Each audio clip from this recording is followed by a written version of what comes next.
First, welcome, and thank you for coming to today's very special session of the Faculty Works in Progress series, which, as I think you all know, is a joint project of the College of Social Science and Humanities Office of the Dean, thank you, Dean Poiger, and the Humanities Center. And I think I know everybody here. I'm Lori Lefkowitz, and as the director of the Humanities Center, I have the singular privilege of facilitating the Residential Fellows Program, which is the signature program of the Humanities Center, in which 2 graduate students and this year 10 faculty across the disciplines who are working on projects that can be seen in the light of a shared theme, workshop their ongoing research through conversation about pre-circulated papers. Today, you will not get much of a view into this really wonderful process of generous, collegial, close attention to one another's work, and the insights and new directions that are inspired by hearing from experts whose fields can be remote from one's own. And really sometimes the sparks fly. Sometimes we're quite astonished at how hard it is to communicate across disciplines, but mostly since we're looking at one another's text, it's a really helpful luxury at a university to be able to take our time to do this sort of work.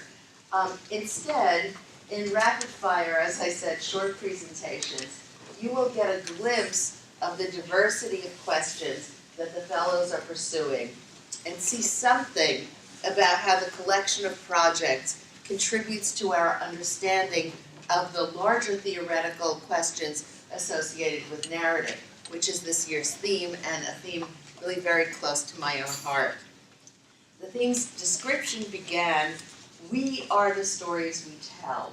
A variety of narratives, journalistic, artistic, scholarly, compete to explain our cultural circumstances and to ground individual experiences within a collective reality, from the news site to the novel, from political rhetoric to religious doctrine. So we'll get a little sampling of some of that variety and how it contributes to how we think about whose story, our theme. Today is the first of 3 panel presentations and the last works in progress this semester. I hope that you'll join us again for the 2 that we'll offer in the spring semester so that you can see the full scope of our fellowship program this year.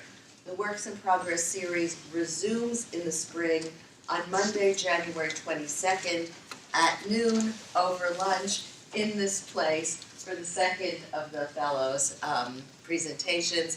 Our colleagues are all distinguished and have a great many credentials. In the interest of time, I will give you now only their names and their topics and the order in which they will speak, and then we will leave time for conversation.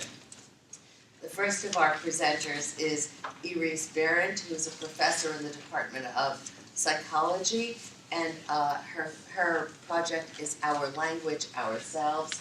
Professor Jessica Silbey is a professor in the School of Law, and she will present on intellectual property stories. Anjuli Fahlberg is a PhD candidate in the Department of Sociology and Anthropology. Her topic is Dancing Around the Devil, Violence, Poverty, and New Geographies of Citizenship in Rio de Janeiro. And we have a visiting fellow this year from Boston University, Simon Rabinovitch, who will speak on Jewish collective rights and international comparison. Iris. Thank you. This has been a really stimulating semester, and I'm excited to share this with you. And this particular talk is about the blind storyteller. And indeed, we humans are master storytellers, right? We tell stories about nature, about other humans, and of course, about ourselves. But throughout human history, storytelling has always come with a worry. And the worry are whether our stories that we tell are real, or are we the blind storytellers? One famous reflection of these concerns comes from Plato's account of the allegory of the prisoners in the cave, right? So those prisoners are sitting there in the cave, and all they see, they are chained to the wall, so all they see are the shadows that are projected on the wall. They never get to see things for themselves, right? So they are blind to the way they are. In this research, I explore blindness that we have in reasoning about human nature, about our mental lives, and specifically I examine how people reason about their own knowledge. Now, the origins of knowledge are clearly one of the most controversial issues in human intellectual history. And as we know, one side says knowledge is acquired from experience, another highlights the role of innate principles. And being trained as a scientist, I know that what I need to do is go to the lab and figure it out, and on face value, both hypotheses are equally likely. But our gut feeling really says otherwise. And to see that, consider 3 examples of things that we clearly know, right? So we know about number, that 1 and 1 is 2.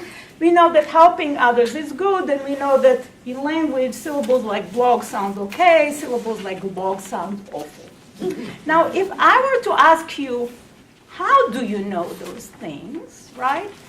Your answer is probably going to be, I learned it somewhere. It's coming from some experience that I have obtained. But it turns out that this answer is demonstrably wrong. It is wrong, at least exclusively, because there is a bunch of research on human cognition that shows that very early in life, in fact, at birth in some cases, each of these principles are present in very young infants. And they suggest that those principles form part of core knowledge that is most likely innate to humans.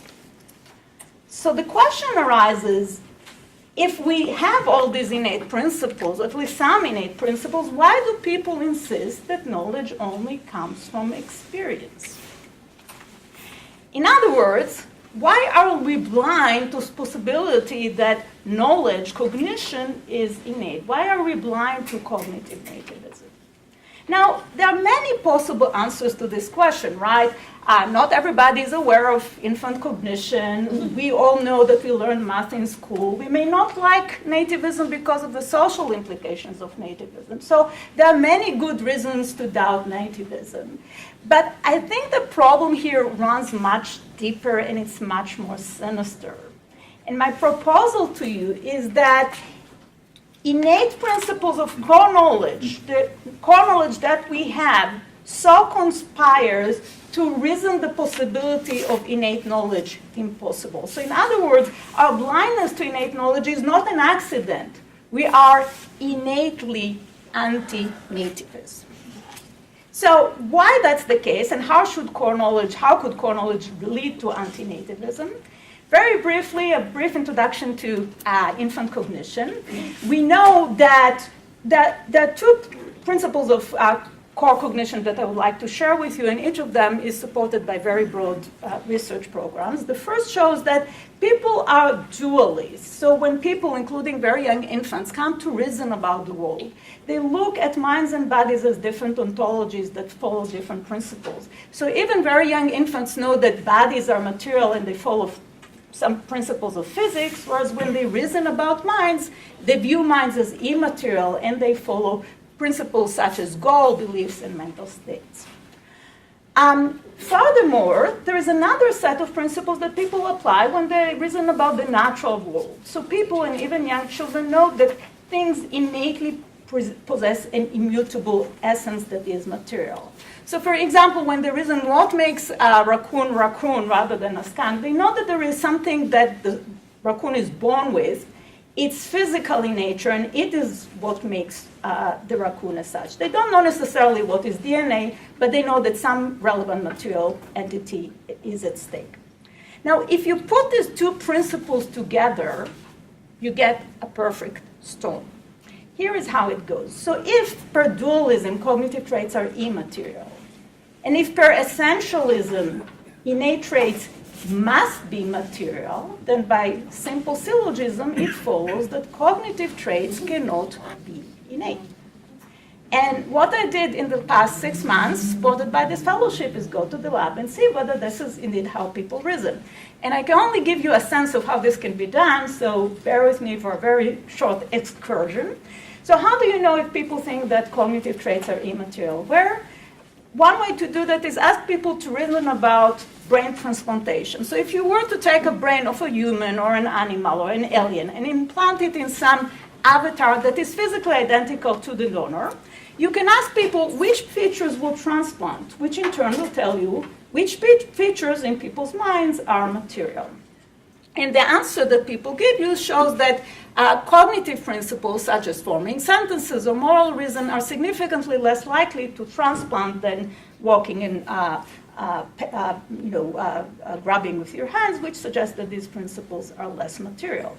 We can next ask people whether innate traits are whether innate traits are supermaterial.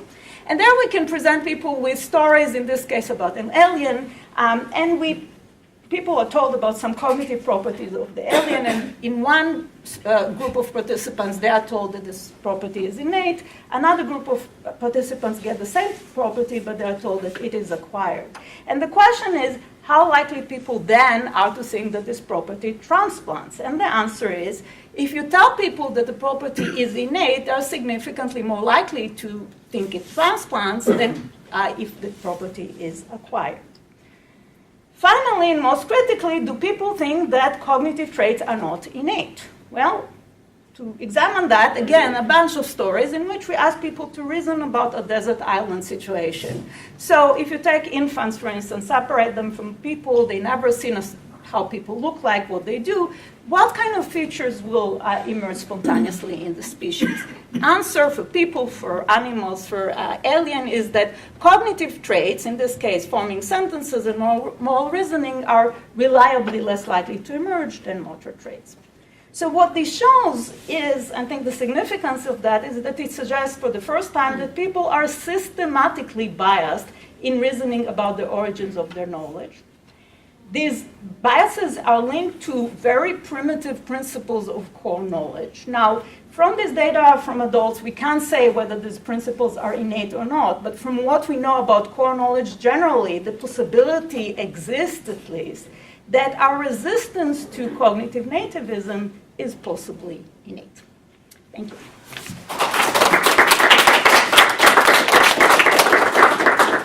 Jessica Silbey.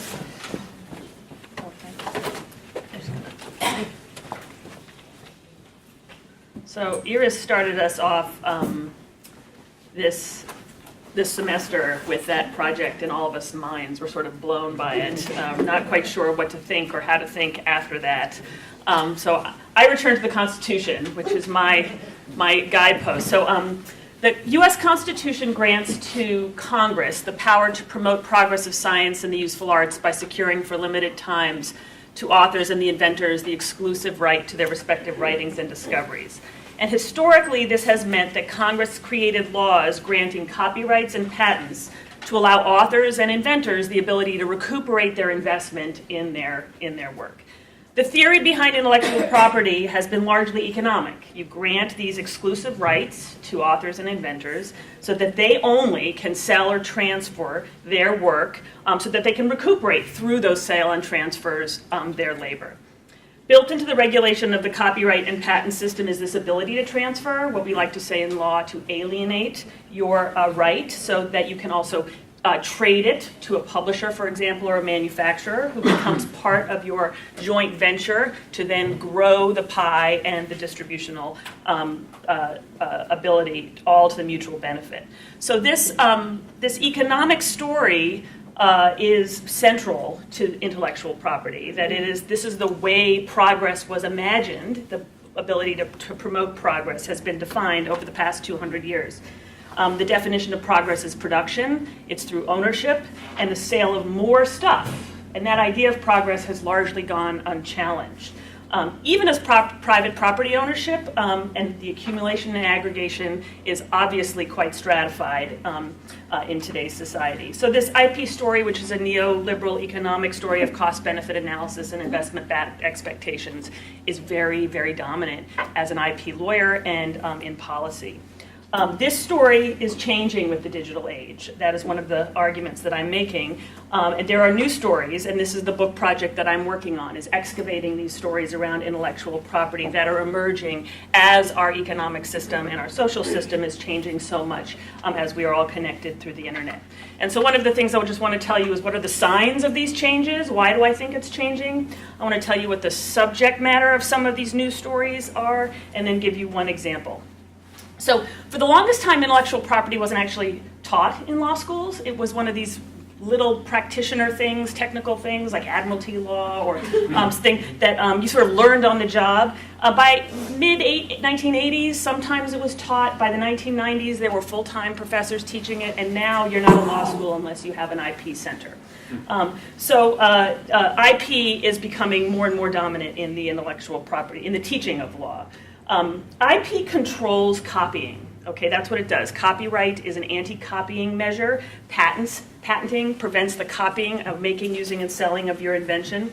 And so in the digital age, where everything requires copying to be transferred, to downloaded, to share, the relevance of intellectual property as an anti-copying regulation becomes hugely important as both an opportunity and as a problem. And so with this relevance of anti-copying in the digital age, I think intellectual property is almost becoming domesticated into our culture. That is, we're talking about it more and more. The way we used to talk about criminal law, or we still do, criminal law, tort law, property law, contract law, 100 years ago and still now is part of our everyday conversation. Intellectual property is too. Now, other signs, the Supreme Court has doubled its case docket dealing with intellectual property.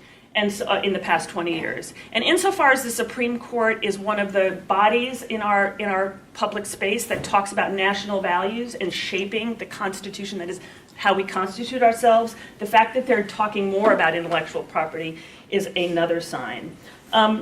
Also, if you, it's on the front page of the news regularly, intellectual property. You do a search for copyright fair use, for example. There's blogs, there's comic strips, there's how-to videos. That is, it is becoming part of a broadly engaged public. That is, the conversations around anti-copying or copying regulation is becoming part of things that everyday people care about and are affected by. The debate, then, about intellectual property is going to become more nuanced and diversified. So what is this domestication doing? So this gets me to the subject matter. So what are the stories? If the stories are not purely economic or about investment-backed expectations or about alienating your copyright, for example, what are the disputes doing? So interestingly enough, we're seeing conversations about equality, equal distribution, for example, or equal dignity. We're seeing conversations about privacy, how copyright is used to protect privacy or dignity. And we're also seeing a lot of conversations about distributive justice and fair wages for hard work, which you'll be surprised to know intellectual property does not enable. So none of these values have historically been part of the intellectual property conversation at all. That is, as I told you, it was largely a story about economic chits and sort of hardcore property rights.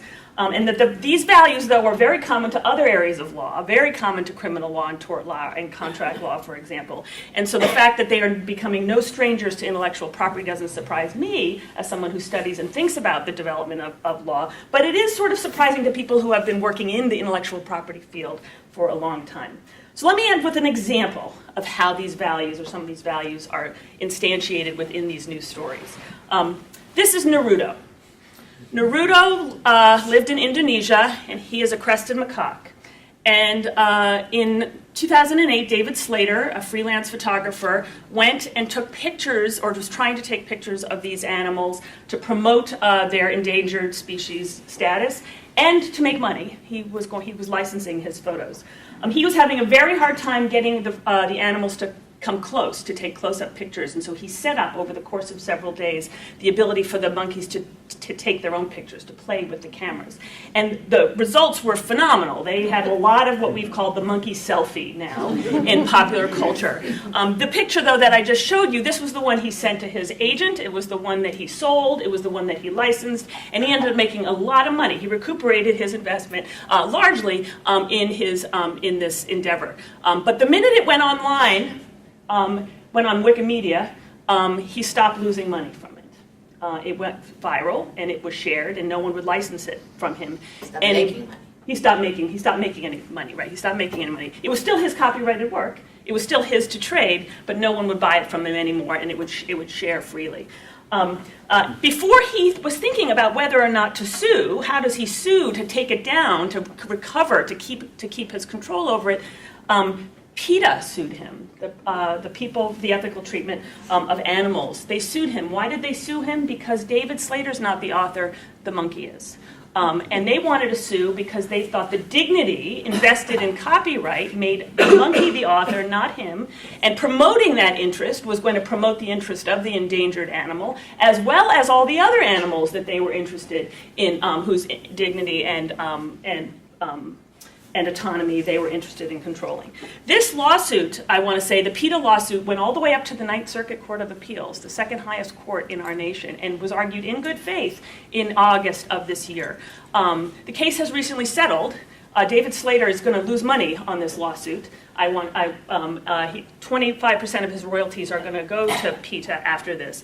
And I just think the fact that this case gets argued in good faith and makes law on this basis suggests that our stories about copyright are changing dramatically in the 21st century. So what version of progress is this that is being debated through copyright law when we're talking about the endangered status of an animal, the dignity of an animal in terms of authorship? We could talk about artificial intelligence in the same way. We could talk about patent and access to medicines. And I think when we start talking about human flourishing, equality, privacy, all in the scope of what used to be a very narrow idea about economic investments, intellectual property law stories are changing, and maybe for the better.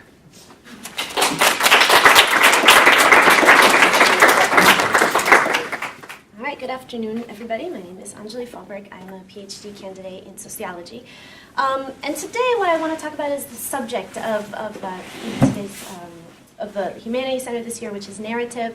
And instead of telling you sort of my research question, which I'll do very briefly, I want to talk more about how I've come to answer that question. So what's my process of knowledge production?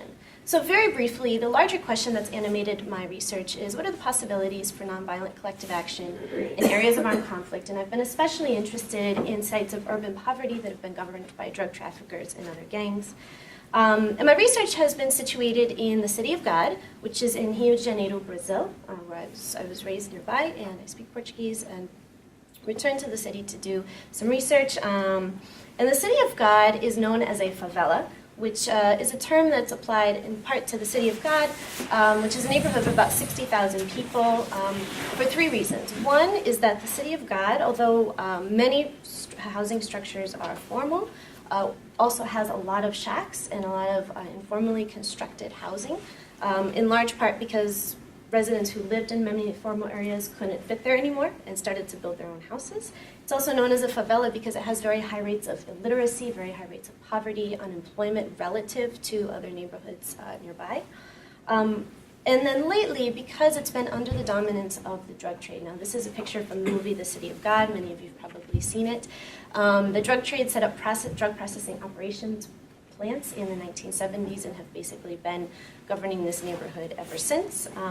But the police keep trying to take it over, and so you can see pictures of the armored vehicles of the police who come in on a daily basis in their regular shootouts.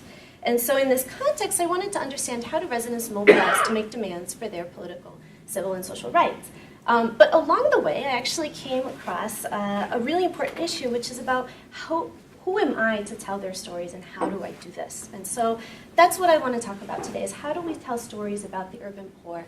And I want to suggest an approach that might be called, that I call multiple standpoint epistemology. So I'm actually going to read a story from my field notes about this. So bear with me. Giovanna called the meeting of the residents' board to order. A dozen or so of us sat around the table, listening attentively.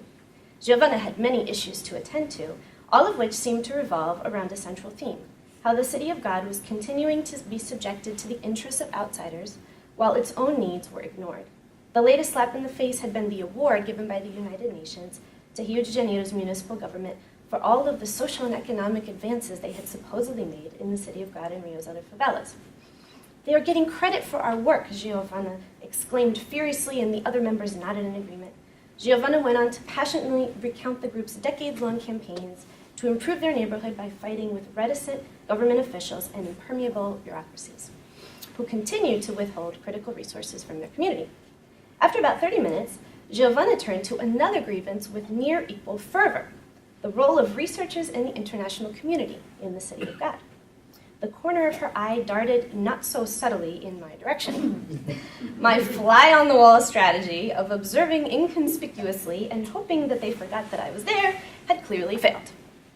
Giovanna turned back to the group, claiming that the only stories that the international media ever told of the city of God were of drug traffickers and violence and poverty.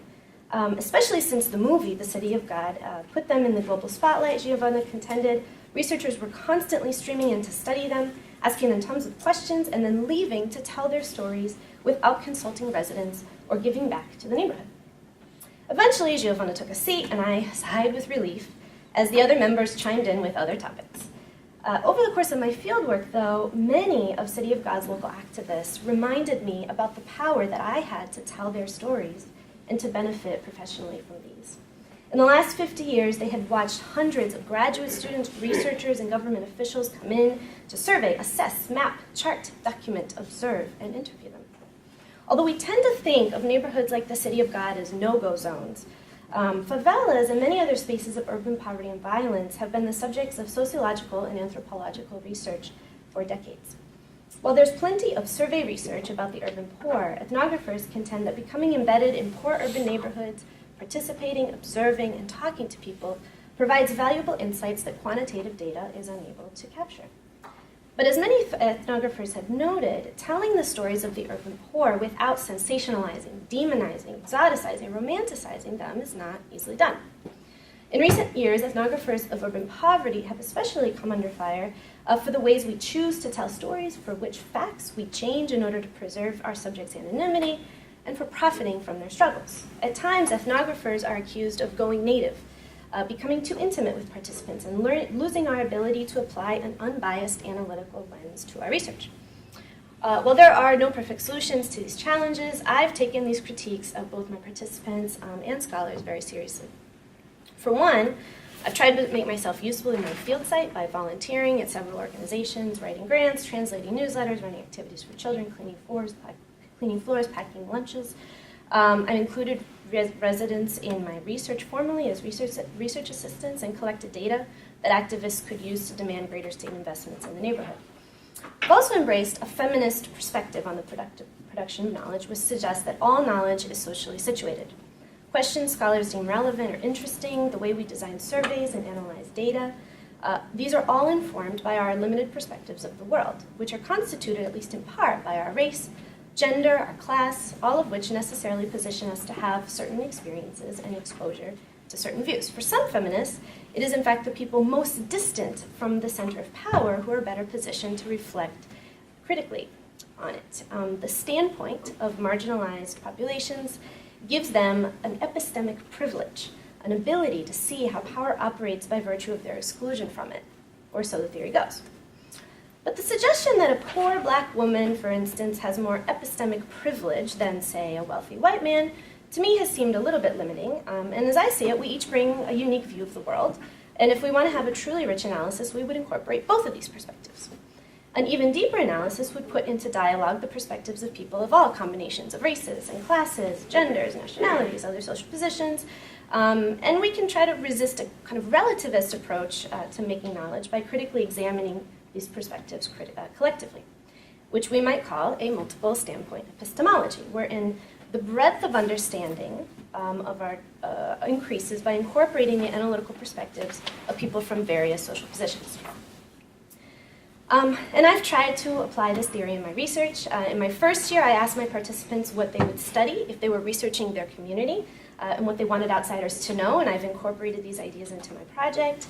And then as my research developed, I presented my findings in formal conference-style presentations to my participants, which were followed by group discussions. Or I met informally with participants, and we'd sit on the couch with their family members around and talk about what I had found and what I was making of it.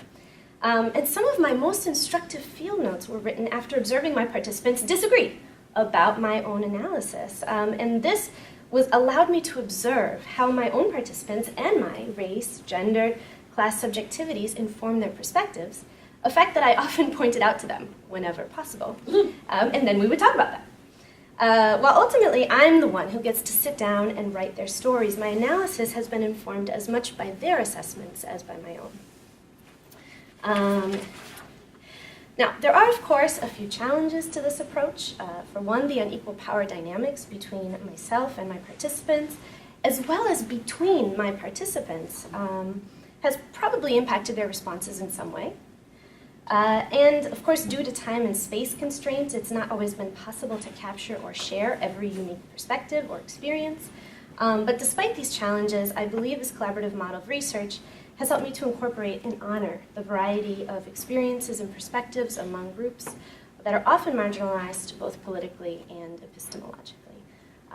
And it hasn't hurt that in the end, Giovanna had kind of come around and appreciated this perspective and actually invited me to submit part of my research to a project that she's working on. Cool. Thank you.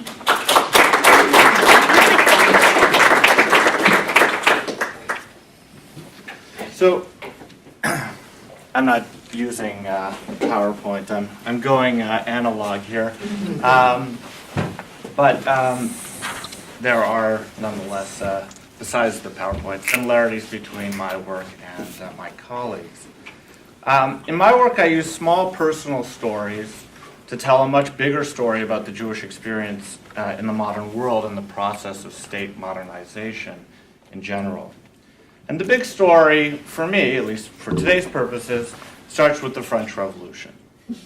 In December 1789, as the French National Assembly debated the eligibility for citizenship of the Jewish population, Count Stanislas de Clermont-Tonnerre made the defining statement in favor of giving French Jews full citizenship rights. He said that, quote, "The Jews should be denied everything as a nation, but granted everything as individuals." Although Clermont-Tonnerre was a forceful advocate for Jewish citizenship, his argument wasn't about the Jews per se.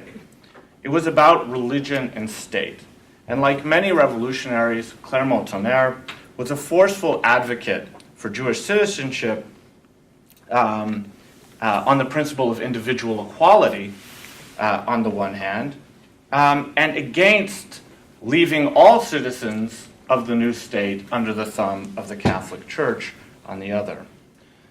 Meanwhile, the experiment with enlightened government on the other side of the Atlantic, over here in the United States of America, the new United States of America, which had ratified its constitution a little over a year earlier, would pass its First Amendment a couple of years later, protecting the free exercise of religion.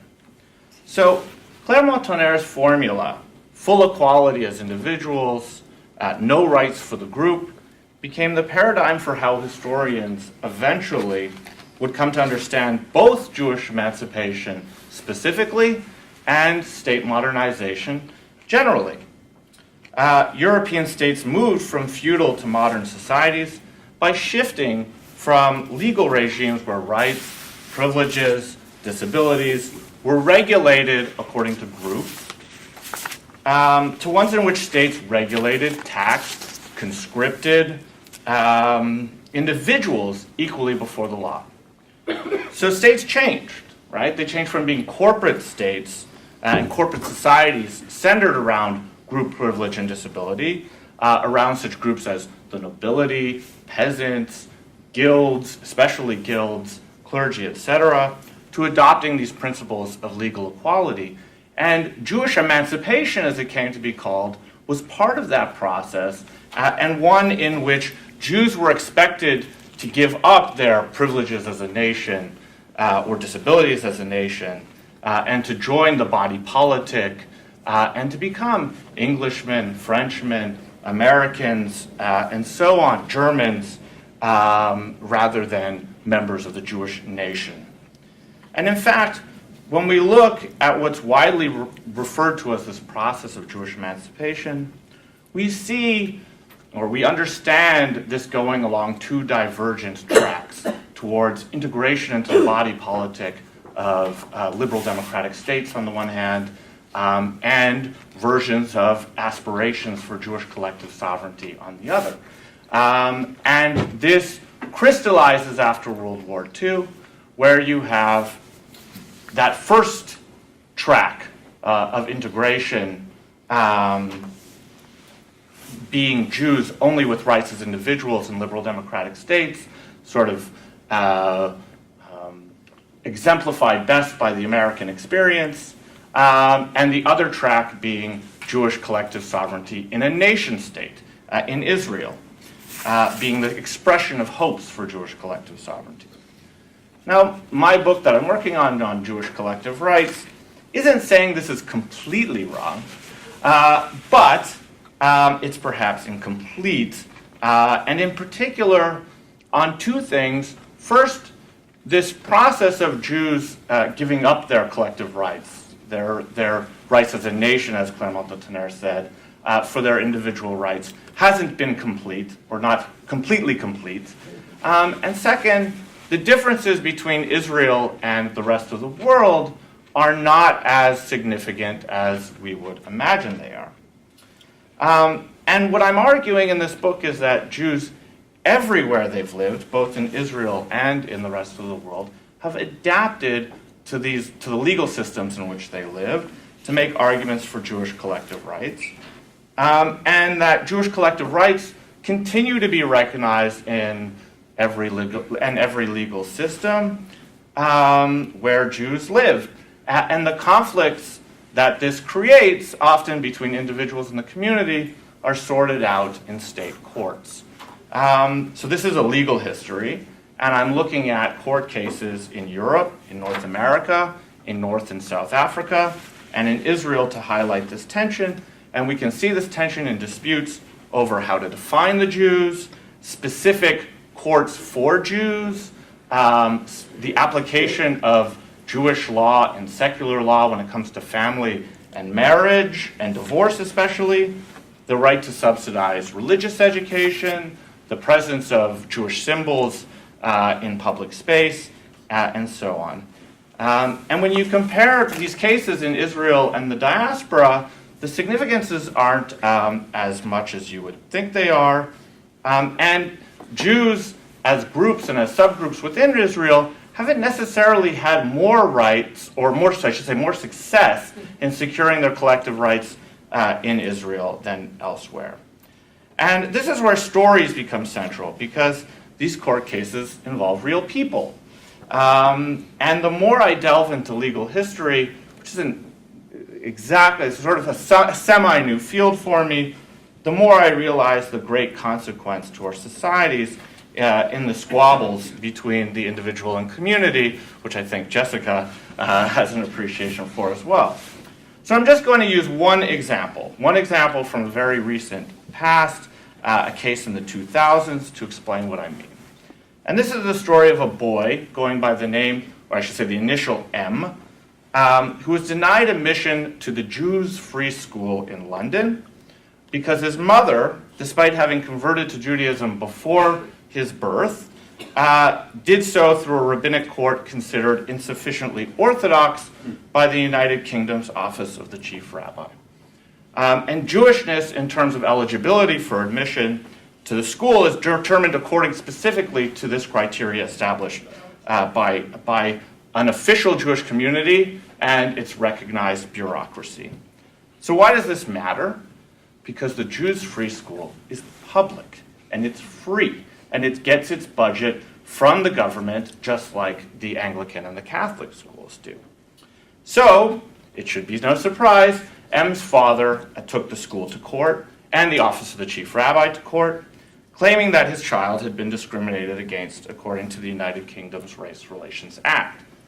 The school and the rabbinate, on the other hand, claimed that the Jews had the right to determine the criteria for membership in the group based on long-standing precedent in England, and for the courts to take away this right would be to impose a Christian understanding of religion on the Jews that violated the Jews' freedom of religion.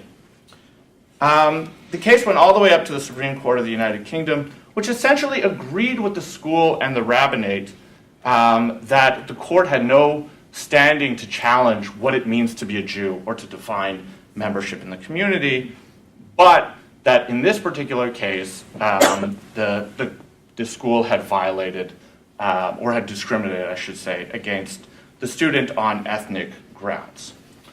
So I could say more about this, and I'd be happy to do so, but I just want to sum up by pointing to sort of the three pieces of relevance of this particular case that are sort of amazing.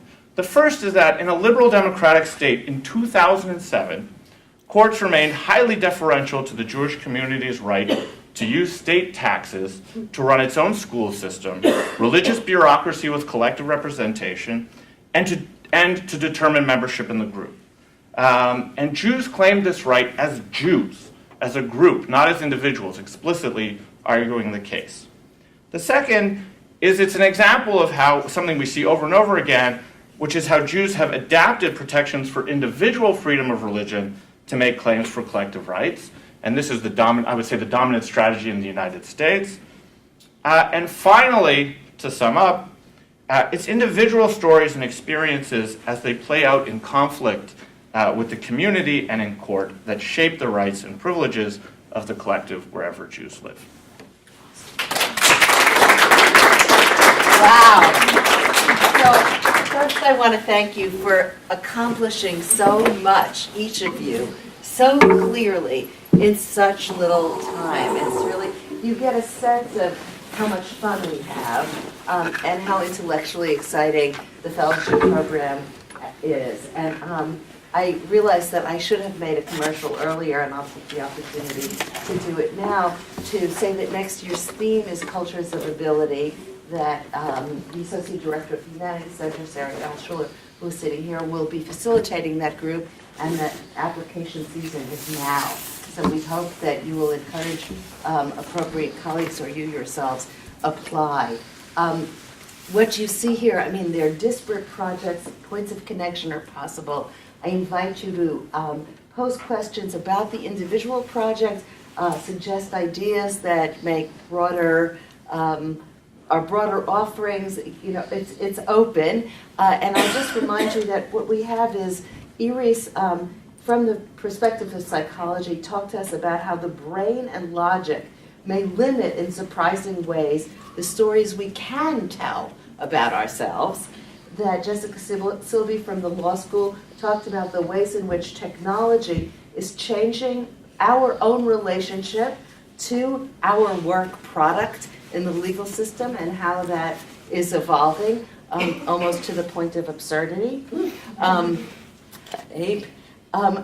Anjuli asks us, who gets to tell the stories we collect as researchers, in particular as anthropologists, and proposes a new strategy, really exciting work for the moral use of stories, and that Simon, from both the perspective of law and history, uses the example of the Jews to ask how humans are defined and categorized and how that changes over time. So these are very, the macro I think is quite impressive here, and I open the floor.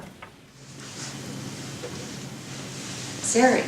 This is just a really fascinating panel. It's just great to see the kind of range of work that's happening. And now that you know a little bit of my own perspective or situated perspective, I wanted to ask Iris a question about the project, which I found really fascinating and compelling. As a project, I was a little concerned about the use of blindness in the project because it seemed to be used as a metaphor, and there's a long history, just for you to know, of people thinking about blind individuals as good test subjects for the human condition, and their bodies and intellects have been used to those purposes really starting in the, at least in the 18th century. And so I'm just wondering, you know, how committed you are to that as a way of framing the project, and if there, and I'm thinking about it both in terms of the story that you told us, but also in terms of then the kinds of stories that you ask of your subject, of your subjects in your test cases. It's something that struck me, and I'm wondering sort of what sort of drew you to thinking about it as a metaphor, and if there are other ways that you might think about it. Yeah, I did not mean to take any offense at anybody. Obviously, this is a metaphor in which, you know, just to use it, so to clarify the point in 8 minutes to people, right? There is a deeper issue that ought to be underscored, which is, I underscored one aspect that creates blindness. This is not to say that people are, in fact, entirely blind to human nature, and in fact, we are not, right? We can go to the lab and use different perspectives, using science, using philosophy, using, right? So we have multiple ways of reasoning about ourselves. Our instinct, our real human nature, is one of multiple ways in which we reason about ourselves. So putting aside your well-taken concern about the use of the adjective, it is not absolute anyway, because we have so many other ways to compensate. But the idea of a blind subject is something we always talk about, right? A blind study, rather. Is there a critique of the blind study as a... Yeah, I mean, I think that using the language of impairment to think about lack in that way for people who are visually impaired is problematic. But also in this particular case, there's a long history of thinking about people who are blind or deafblind as kind of pure subjects who can answer questions about cognitive ability, about the innateness of religion. A lot of these tests were done just a few miles away from here. So, so just something to think about as we move forward. I have a question. Oh, can you identify yourself, please? I should have asked everybody. Oh, sorry. Carrie Vieira. I work in the history department. I think it's Sarah. Is that correct? I'm Jessica. Jessica. I'm so sorry. Okay. Sarah's nice. When I was listening to you speak, I was, and thank you for saying this because it confirms something I was thinking. I just felt like this is, and I hope I'm not being naive here. This is kind of absurd. Like, how far do we prohibit people from doing what they do and presumably doing it well? Like, I don't think this photographer was abusing the animals, etc. That would obviously be a different case. But how far do we go before people can do what they do and do it well without organizations imposing lawsuits that seem, I don't want to say frivolous, that's not the right word, but seem a little over the top? And what, can you tell us more about that case? And obviously they said 25%, so that wasn't the full. Right, so David Slater was really upset to be sued by PETA because he was doing this on behalf of the same ideological purpose. That is, he wanted to promote the plight of these endangered animals. But as you learn in law practice and legal history, people strategically pick cases even if you're going to injure your advocate because the issue is so much more important than the underlying. So I don't care if I screw up copyright law if what I get is recognition that these animals need more protection in the world.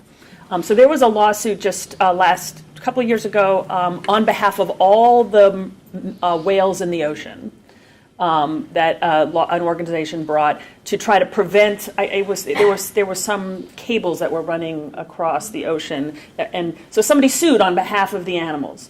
And one of the questions there was, do animals have standing to bring a suit? And I mean, it seems like an absurd thing, but on the other hand, the issue of environmental destruction of the ocean is not a small, and so I think one of the things that my project is highlighting is different legal fields have different foundations, that when you elevate the abstract but important ideological question of fair labor or dignity or whatever, those foundations start falling away, and we have to start hierarchizing the values that we care about. So I think the monkey selfie lawsuit is it's a frivolous claim, and it's annoying to David Slater. But he got paid very well. When I think about it, he got paid well.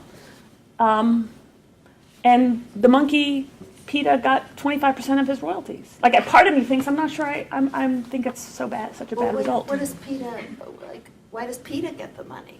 PETA gets the money on behalf of the Endangered Animals Coalition to promote the endangered status of animals and the dignity of animals. Yeah. So, I could give you lots of examples like this where it feels like you're filing a lawsuit in the wrong area. But then when you start thinking, well, this is something that really does matter, why can't I just pick that claim to bring? It's a hard question. When law is so malleable, it becomes very frustrating. So can I piggyback on that? So the example that I gave, people made the same claim because the father had sent the kid to another school. And by the time it got resolved, the kid was in college already. It was, at that point, it was purely on principle. Right. And I wanted to understand better, the first of the two assumptions you mentioned, the dualism, the belief that knowledge is something, it's immaterial. Right. And if I well understood, you're arguing that this is an innate belief, and you also supported your thesis by showing some evidence from surveys. And I think this is interesting, but I also think that we should contextualize this belief in the whole history of epistemology, because it's in Western philosophy, because it's well known that dualism starts with Plato and the belief that the truth is accessible through knowledge, and that the body is a cage of the mind, and then it goes through Descartes. Yeah, thank you. But there are also studies showing that there are some population that has a different anthropology, which is more holistic, and they are actually then these studies, these anthropological studies, have actually inspired the phenomenological epistemology in France. So I doubt a little bit about the innate nature of the belief in dualism. Yeah, thank you for raising this. Really is an important question. So this is not a theory of epistemology. This is a theory of human nature. So the claim is not what is,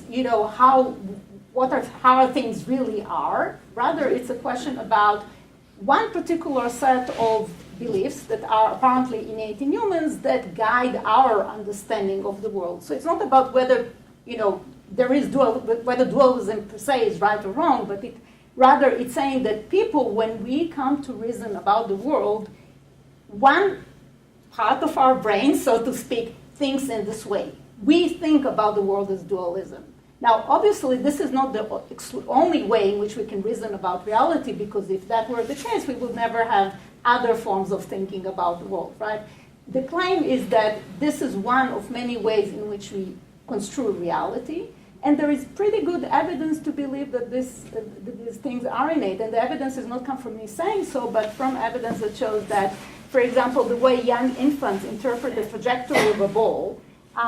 Infants can think about, so if you see a ball going on a little hill, infants will reason about it in two different ways, depending about whether they look at the ball as an object or whether they look at that as an agent. So all things being equal, if the infants see, even a newborn, seeing a ball on a hill, they'll think, oh, the ball is going to fall, following gravity. But if they have any reason to think that the ball is self-propelled, so it's an agent, then they'll think that it has eyes and mouth and even eyes or mouth, or just to show that it's kind of attempting to go up and so forth. Then they'll reason based on the goals of this agent that are immaterial. This is one of many examples of that. I refer you to Paul Bloom's excellent book, The Cars Baby, in which he you know, describes the evidence. So interesting. We spent a lot of time in our seminar talking about those things. Those baby experiments are unbelievably cute.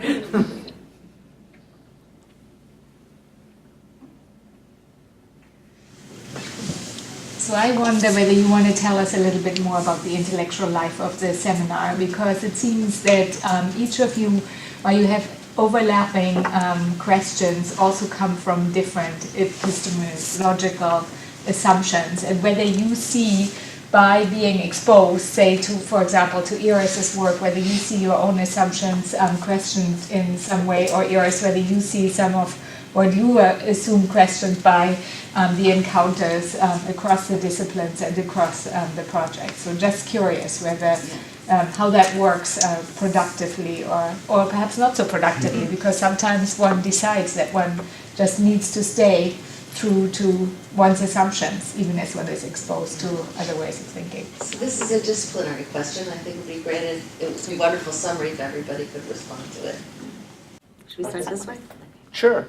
I can think of a couple significant ways in which we all come to the table with different assumptions about how, if we look both as humanists and social scientists, or scientists practicing some science, that we don't come to the table with the same assumptions about what the I don't know if best practice is the right word, but how we should conduct science. So, for instance, humanists are not accustomed to putting themselves in the story, right? That's one. I mean, it depends, or there are in terms of different disciplines. There are disciplines in which one sees the objective study of whatever it is one's studying as requiring stepping back from that object of study, and there are ones which believe it should be central. Another significant disciplinary difference is in purpose, right? In some disciplines, the purpose is just truth, right? It's just to understand the world or history or to develop some more sophisticated understanding of a literary text, a religious interpretation, development of a language, innate cognition, or whatever. And there are others that clearly believe that there should be a purpose to all of this, right? That we should, in some way, improve our world or the societies in which we're studying, or to develop a criteria of ideals, the ideal this or the ideal that. And it's very interesting to be exposed to these different disciplinary approaches. Yes, maybe I could tell sort of my personal experience with this. So the way that the group is structured is every other week one person shares a writing sample, and then they present, and we each discuss. And I shared the first chapter of my dissertation, which I'm working on, which was all about theory and frameworks. And what was interesting was that a lot of the group discussion was about my methods, which was actually not in my first chapter. And I think Simon summarized well a lot of the different perspectives. And I, in some ways, got to sit and watch people talk about methods, and I could sort of observe, and then I chimed in. But for me, it made it extremely clear, kind of my situatedness within this larger body of disciplinary perspectives. And, I think especially for a graduate student who's been, surrounded by sociologists and anthropologists for the last 5 years, it's been very helpful to step outside of that world for a little bit and sort of relearn the fact, which of course I've known, but, sort of, it has been incredibly visible through this group how differently people approach epistemology. And then the following week I went and wrote my research methods and had all of the perspectives and critiques in mind, and actually helped me to prepare this. And for me it was an appreciation of how forthcoming I need to be as a scholar about how I approach this and not take for granted that other people see it that way, and that by justifying how I do what I do, it allows me to engage in dialogue about the questions that Simon was talking about. Well, I'll just be clear. I have really enjoyed testing my ideas and other ideas against a broad audience. That is, I think that if the university is going to do its job well and scholars are going to do its job well, we need to be able to speak very broadly. And this has been a wonderful opportunity to test these ideas out on people who just don't have the same foundations as you do, but are equally committed to the endeavor of research and scholarship. So that's been a wonderful part of this process. So I wanted to thank you for the question, because I think there is a road ahead of us. So personally, for me, this project directly came from Laura's prompt to write this grant for the center. I wouldn't have done this research. This is not what I do for a living at all. This is an entirely new project that came in response to your question. But I do feel like we need more dialogue. I don't think we're there. I think it's going to cook in the future. And I think we need to raise these questions of our different ways of telling stories in the different disciplines. And assumptions such as, is everything relative, or are certain things non-relativist at all? And I think we're very polite. I think we need to get it to each other. So come next semester. Cultural. So I also have noticed that with some multi-year perspective on this, that some groups are better than others at crossing disciplinary boundaries to appreciate the work of their colleagues and to help make it accessible to one another. And some scholars are more or less interested in having their work speak outside of their own disciplinary expertise. And that combination affects the group dynamic. There are other members of the group here. I want to thank all of you for your work in making this happen. This is one of the best groups I've had a chance to participate in, and I'm learning so much, and that is another payoff of this work, and I appreciate the opportunity to share a little of what we're learning with you, because it just does give you a sense of a wider intellectual field out there, and it's exciting and it's really fun. So thank you so much.